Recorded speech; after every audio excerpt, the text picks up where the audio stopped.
सलीबियों का बेड़ा मुकम्मल खामोशी और राजदारी से आया। बैतुल मक़दिस से की फौज चल पड़ी। दोनों की रवानगी के औकात में मुताबिकत थी। सलीबियों ने बड़े अच्छे मौसम का इंतखाब किया था।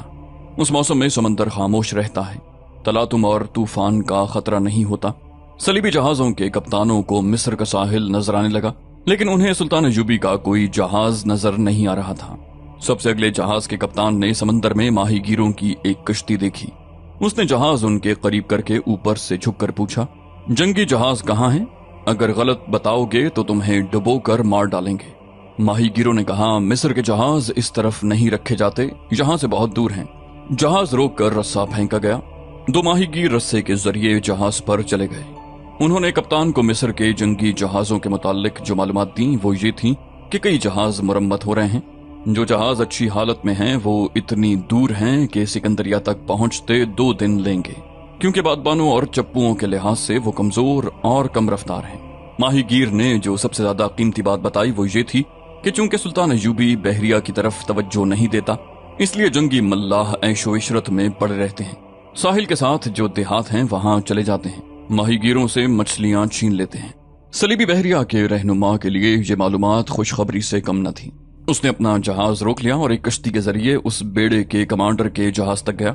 उसने ये मालूमात दी जो उसने उन 2 माहीगीरों से ली थी। उनके लिए मैदान साफ था। कमांडर ने बेड़े को वहीं रोक लिया। वो शाम के बाद अंधेरे में साहिल तक पहुंचना चाहता था। उसे वो जगह बता दी गई थी जहां साहिल के साथ पानी इतना गहरा था कि जहाज रेत में फंसे बगैर साहिल तक आ सकते थे। वहां फौज को आसानी से उतारा जा सकता था। सिकंदरिया की बंदरगाह से एक कश्ती खुले समंदर की तरफ चली गई जो बज़ाहिर माहीगीरों की थी। अभी सूरज गुरूब नहीं हुआ था जब ये कश्ती बेड़े तक पहुंच गई। कमोबेश 250 जंगी जहाज समंदर में दूर दूर तक बिखरे हुए थे। माहीगीर अपनी कश्ती को बेड़े के दरमियान ले गए और पूछ पूछ कर कमांडर के जहाज तक पहुंच गए।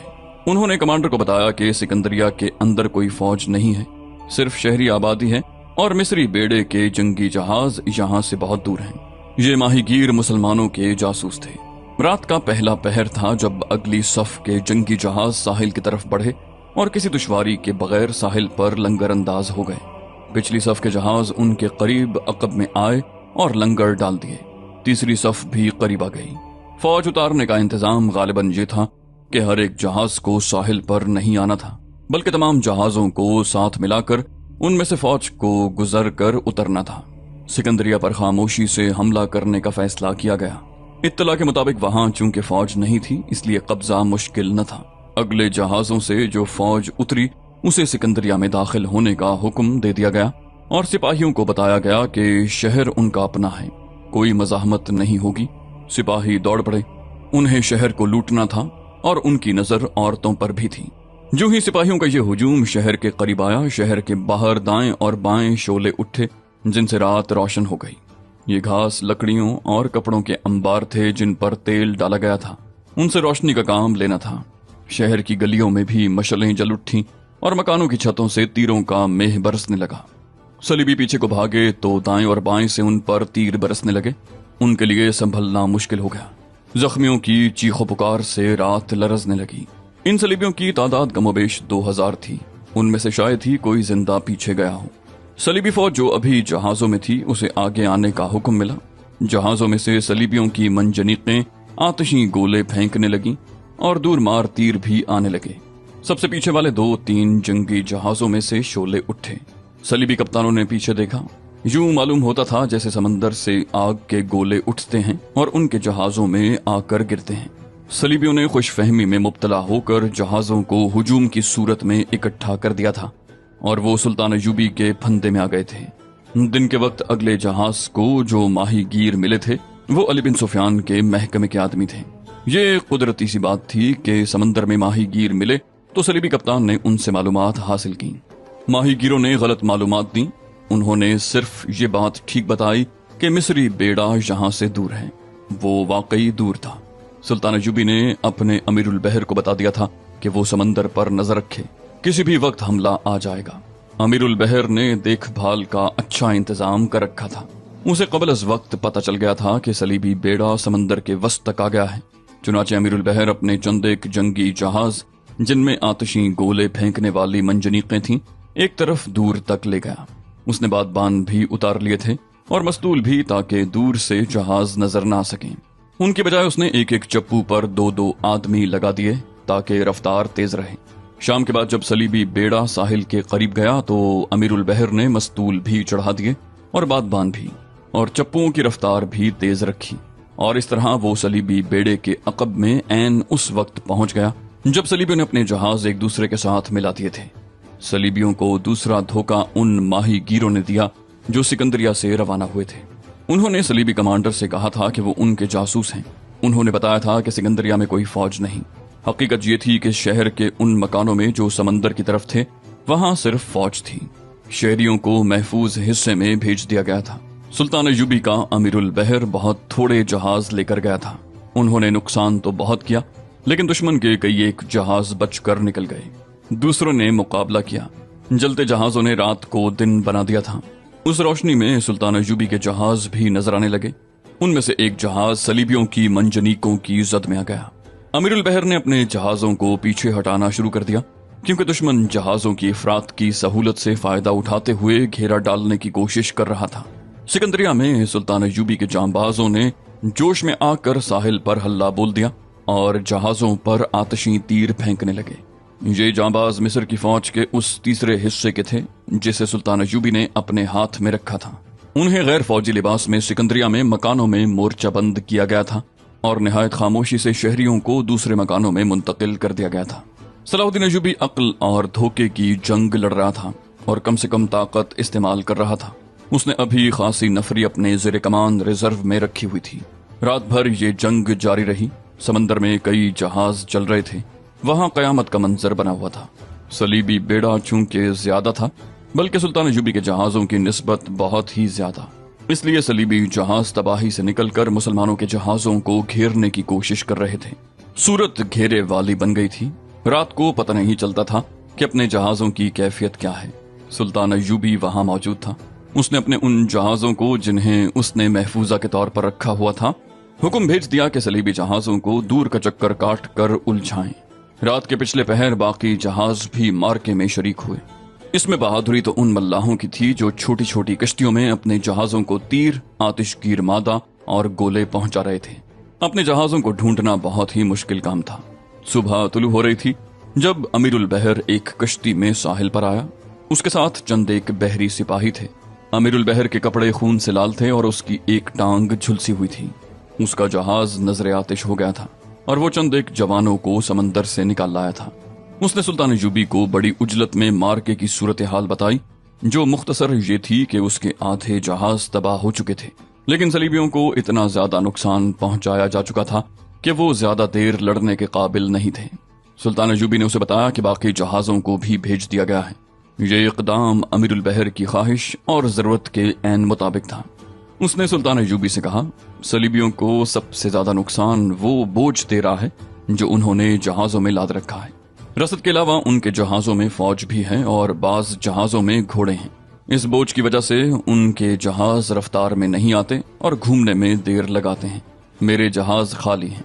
अमीरुल बहर इतना ज्यादा जख्मी था कि उसका सर डोल रहा था। सुल्तान अय्यूबी ने अपने तबीब और जर्राह को बुलाया, मगर अमीरुल बहर ने परवाह न की। सुल्तान अय्यूबी का हेडक्वार्टर साहिल के चट्टानी इलाके में था। वो एक ऊंची चट्टान पर खड़े थे। सूरज की पहली किरणों ने समंदर और साहिल का जो मंजर दिखाया वो हैबतनाक था। जहां तक नजर जाती थी समंदर में जहाज मस्त सांडों की तरह समंदर को चीर रहे थे। बहुत से जहाज जल रहे थे। बाज मस्तूल टूट जाने और बादबान बेकार हो जाने से एक ही जगह खड़े हिचकोले खा रहे थे। समंदर में बहुत से इंसान तैरते नजर आ रहे थे और मौजें लाशों को साहिल पर पटक रही थीं। अपने जहाजों का कुछ पता नहीं चलता था। दूर मगरिब की तरफ समंदर से मस्तूलों के बालाई हिस्से उभरे, फिर बादबान नजर आए। जहाज एक सफ में एक दूसरे से दूर दूर मार्के की तरफ बढ़े आ रहे थे। सुल्तान अय्यूबी ने कहा, तुम्हारे जहाज आ रहे हैं। उसने इधर देखा, वहां अमीरुल बहर नहीं था। अमीरुल बहर अपने जहाजों को आता देखकर सुल्तान को बताए बगैर चट्टान से उतर गया था। सुल्तान अय्यूबी को वो उस वक्त नजर आया जब वो एक कश्ती में बैठ चुका था और कश्ती का बादबान खुल चुका था। ये 10 चप्पुओं की कश्ती थी। सुल्तान अय्यूबी ने चिल्लाकर उसे पुकारा, सादी, तुम वापस आ जाओ। मैंने तुम्हारी जगह अबू फरीद को भेज दिया है। امیر البحر دور نکل گیا تھا۔ اس نے بلند آواز سے کہا، یہ میری جنگ ہے، خدا حافظ، اور اس کی کشتی دور ہی دور ہٹتی گئی، پھر نظروں سے اوجھل ہو گئی۔ قاصد نے سلطان ایوبی کو اطلاع دی کہ سکندریہ سے شمال مشرق کی طرف 3 میل دور صلیبیوں کی کچھ فوج اترائی ہے اور وہاں خونریز معرکہ لڑا جا رہا ہے۔ سلطان ایوبی نے وہاں جانے کی بجائے کچھ احکام جاری کر دیے اور سمندری جنگ کو دیکھتا رہا، اور اس نے یہ منظر بھی دیکھا کہ صلیبیوں کا ایک جہاز ساحل کے ذرا قریب آ گیا تھا۔ سلطان ایوبی کے بیڑے کا ایک جہاز اس کے قریب آنے کی کوشش کر رہا تھا۔ صلیبیوں نے تیروں کی بوچھاڑیں ماری، لیکن مسلمان ملاحوں نے پرواہ نہ کی۔ وہ اپنے جہاز کو صلیبی جہاز کے اتنا قریب لے آئے کہ کود کر اس میں چلے گئے اور دست بدست لڑ کر جہاز پر قبضہ کر لیا۔ مگر یہ معرکہ اتنا سہل نہ تھا جیسا بیان کیا گیا ہے۔ مسلمان بحریہ کے سرفروشوں نے خون اور جان کی بے دریغ قربانی دی۔ وہ 3-3 4-4 جہازوں کے گھیرے میں لڑے، دشمن کے جہازوں میں کود کود کر لڑے، تیروں سے چھلنی ہوئے، مگر اس طرح معرکے میں سے نکلنے کی نہ سوچی جس طرح صلیبی اپنے جہاز نکالنے کی کوشش کر رہے تھے۔ صلیبیوں کی کمر رات کو ہی ٹوٹ گئی تھی۔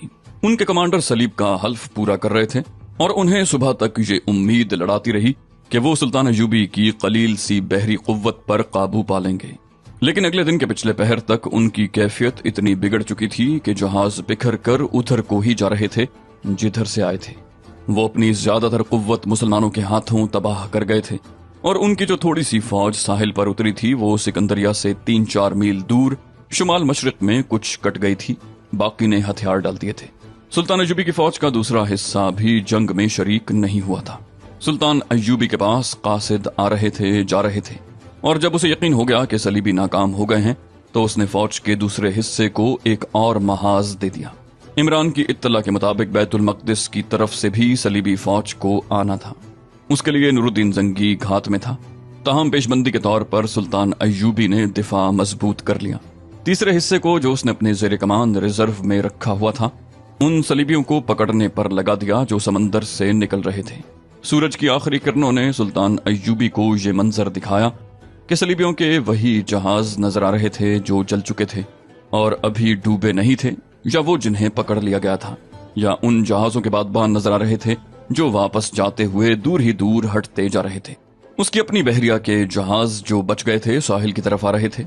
دیکھنے والوں نے اندازہ لگایا کہ سلطان کی آدھی بحریہ مصر پر قربان ہو گئی تھی۔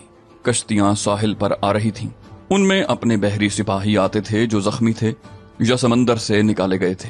ان کے جہاز تباہ ہو گئے تھے۔ ایک کشتی اس چٹان کے قریب آ کر ساحل سے لگی جس پر سلطان ایوبی کھڑا تھا۔ اس میں کسی کی لاش تھی۔ سلطان ایوبی نے بلند آواز سے پوچھا، یہ کس کی لاش ہے؟ ایک ملاح نے کہا، امیر البحر سعدی بن سعد کی۔ سلطان ایوبی دوڑ کر نیچے اترا، لاش سے کپڑا ہٹایا۔ اس کے امیر البحر کی لاش خون سے لال ہو چکی تھی۔ ملاحوں نے آ کر بتایا کہ امیر البحر نے ایک جہاز تک پہنچ کر بحریہ کی کمان لے لی تھی اور جنگ لڑاتے رہے۔ انہوں نے اس جہاز پر اپنی کمان کا جھنڈا چڑھا دیا تھا۔ غالباً یہی وجہ تھی کہ صلیبیوں کے 4 جہازوں نے انہیں گھیر لیا۔ ان میں سے 2 تباہ ہوئے اور امیر البحر کا جہاز بھی تباہ ہو گیا۔ اس وقت تک معرکہ ختم ہو چکا تھا۔ سلطان ایوبی نے امیر البحر کی لاش کا ہاتھ چوما اور کہا، تم سمندر کے فاتح ہو، میں کچھ بھی نہیں۔ اس نے جہاں یہ حکم دیا کہ دشمن کے جو جہاز پیچھے رہ گئے ہیں ان سے سامان نکالا جائے، وہاں جذباتی لہجے میں کہا، تمام کشتیاں سمندر میں ڈال دو اور کسی شہید کی لاش سمندر میں نہ رہنے دو۔ انہیں یہیں دفن کرنا جہاں بحیرہ روم کی ہوائیں ان کی قبروں کو ٹھنڈی رکھیں۔ بحری شہیدوں کی تعداد کم نہیں تھی۔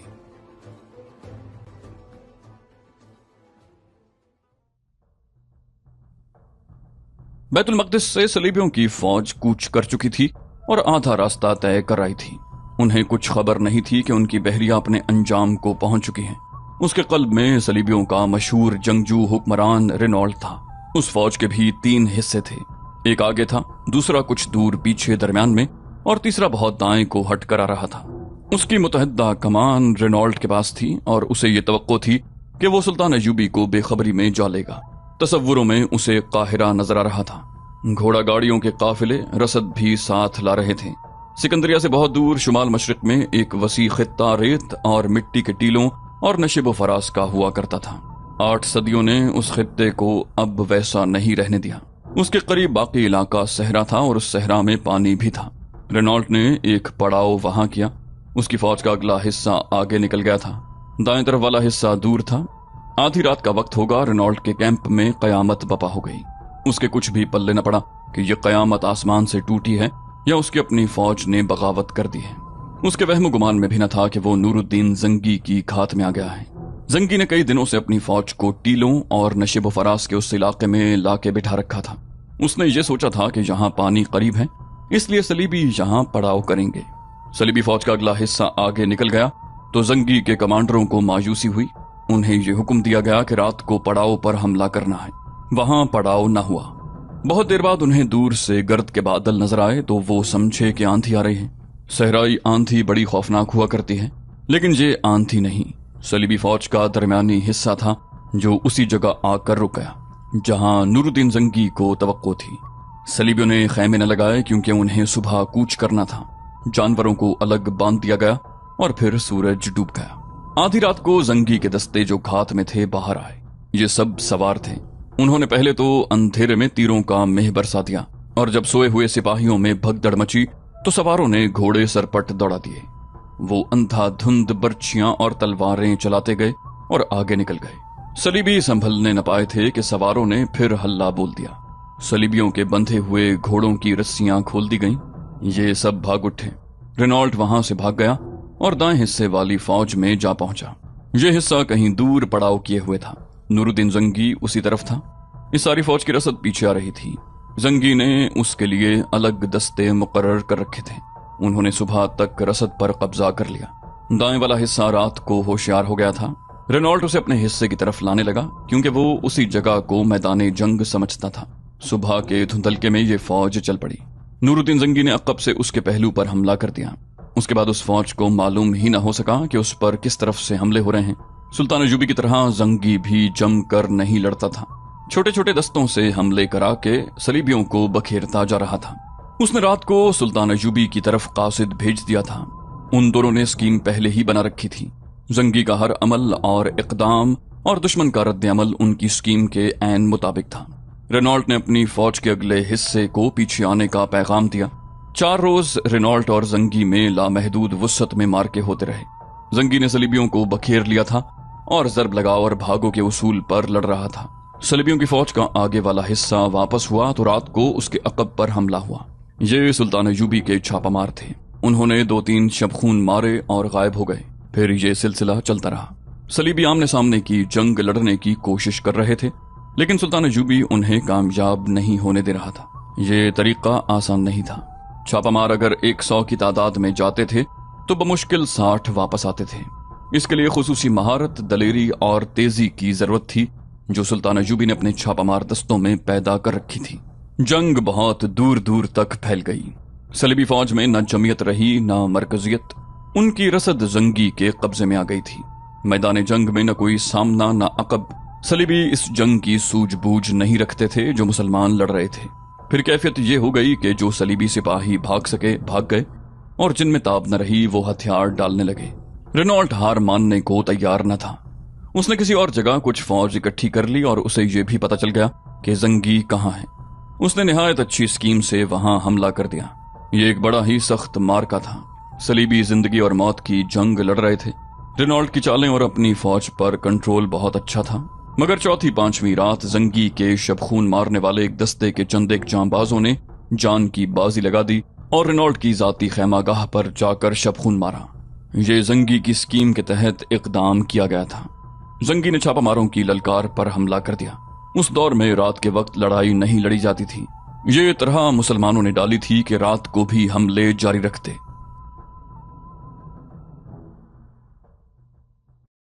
तो दोस्तों ये थी हमारी आज की एपिसोड। उम्मीद करते हैं आपको हमारी एपिसोड पसंद आई होगी। जाने से पहले इस वीडियो को लाइक, शेयर और कमेंट करना मत भूलिए। और अगर आप हमारे चैनल पर नए हैं तो इसे सब्सक्राइब कीजिए और बेल आइकन पर क्लिक कीजिए ताकि आपको तमाम वीडियोस फौरन मिलती रहें। अगली वीडियो तक के लिए अपना ख्याल रखिए। अल्लाह हाफिज।